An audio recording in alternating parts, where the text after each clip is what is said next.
भद्रक भारतीय जनता युव मोर्चा पक्षर भद्रक जिला युव मोर्चा सभापति श्री विकास श्रेष्ठ नेतृत्व में भद्रक नगर 30 वार्ड रे अर्जुन सेतु पुनर्निर्माण पर जन आंदोलन हेबो। एही परिप्रेक्षी रे आज 15 नंबर वार्ड रे एही आंदोलन आरंभ होईछि।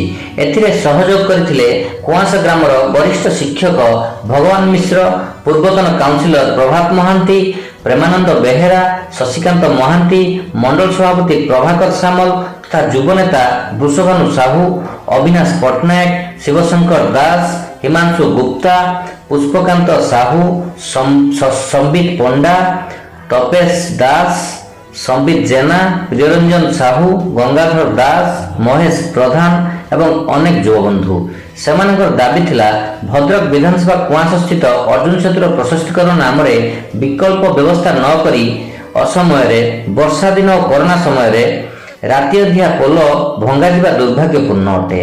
जनसाधारण दाबी अर्जुन सेतुर तुरंत पुनर्निर्माण अथवा विकल्प पोल निर्माण हेउ। अर्जुन सेतुर नाम को राजनैतिक आक्रोश रखी बदला जिबा केते दूर युक्तियुक्त अटे ताहा जनसाधारण मन में असंतोष देखा देइछि।